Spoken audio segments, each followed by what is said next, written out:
Green house एक धातु frame पर कांच या प्लास्टिक से बना घर है जिसका उपयोग कृत्रिम वातावरण प्रदान करके इसके अंदर पौधे उगाने के लिए किया जाता है।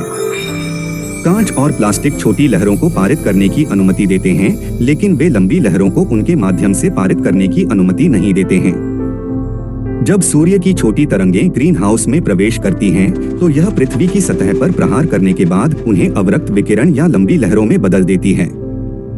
इतनी लंबी लहरें ग्रीन हाउस के माध्यम से बाहर नहीं बचती हैं और इसके अंदर का तापमान बढ़ता है।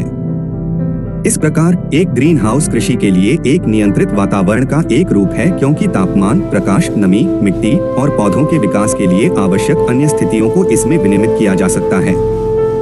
एक ग्रीन हाउस की छत को सौर ऊर्जा की अधिकतम मात्रा में प्रवेश करने की अनुमति देने के लिए झुका दिया जाता है। जब सूरज की छोटी लहरें उसकी झुकी हुई छतों पर आती हैं, तो वे उसमें प्रवेश कर जाती हैं। लेकिन जब वे इसके अंदर की सतह पर हमला करते हैं, तो वे लंबी लहरों में बदल जाते हैं। इस प्रकार निर्मित लंबी तरंगें बाहर नहीं बटती और वे इसके अंदर के वातावरण को बाहर की अपेक्षा अधिक गर्म बनाती हैं। पृथ्वी स्वयं एक बड़े ग्रीन हाउस के रूप में कार्य करती है। पृथ्वी का वातावरण एक कृत्रिम ग्रीन हाउस के गिलास की तरह काम करता है।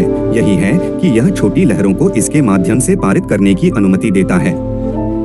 जब मिश्रित लहरें, छोटी लहरें और लंबी लहरें पृथ्वी के वातावरण पर घटना होती हैं, ये छोटी लहरें पृथ्वी की सतह पर प्रहार करने के बाद अवरक्त विकिरण में बदल जाती हैं, जो वायुमंडल के माध्यम से आसानी से पारित नहीं होती है।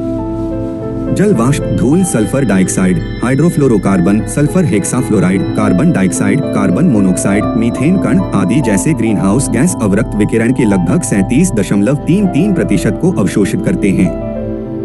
यह पृथ्वी को गर्म बनाता है और वातावरण में इस प्रभाव को ग्रीन हाउस प्रभाव कहा जाता है। पृथ्वी पर इस प्रभाव के कारण हमें पृथ्वी पर जीवित रहने के लिए एक उपयुक्त तापमान मिला है।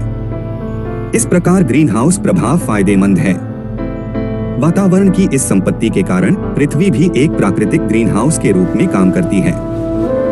धुएं, धूल और ग्रीन हाउस गैसों जैसे CO, NO, CH, जल वाष्प आदि की मात्रा वातावरण में बढ़ रही है, क्योंकि वे उद्योगों और वाहनों द्वारा उत्पादित होते हैं। वे पृथ्वी के ग्रीन हाउस प्रभाव को बढ़ाते हैं।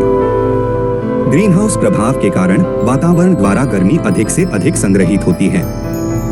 यह प्रभाव पृथ्वी के तापमान को बढ़ाता है और मौसम और जलवायु को भी बदलता है। ग्रीन हाउस प्रभाव जीवित जीवों के लिए अच्छा नहीं है। पिछले 100 वर्षों में पृथ्वी का तापमान 0.74 डिग्री सेल्सियस बढ़ गया है।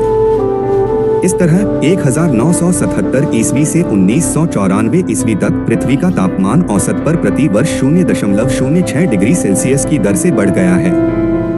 इससे ग्लोबल वार्मिंग हो रही है। यह पाया गया है कि ध्रुवीय क्षेत्र का तापमान भूमध्यरेखीय क्षेत्र की तुलना में अधिक दर से बढ़ रहा है। इसी प्रकार तराई और पहाड़ी क्षेत्रों की तुलना में पर्वतों की ऊंची चोटियों का तापमान अधिक बढ़ रहा है। यह बर्फ को तेजी से पिघलाकर नदियों के नियमित जल संसाधनों को कम कर रहा है। यदि हम जीवाश्म ईंधन पर अपनी निर्भरता कम कर सकते हैं, तो यह ग्रीन हाउस गैसों के उत्पादन को कम कर देगा। इसके अलावा दुनिया भर में एक मिशन के रूप में वनीकरण शुरू किया जाना चाहिए, क्योंकि पौधे वातावरण से को अवशोषित करते हैं।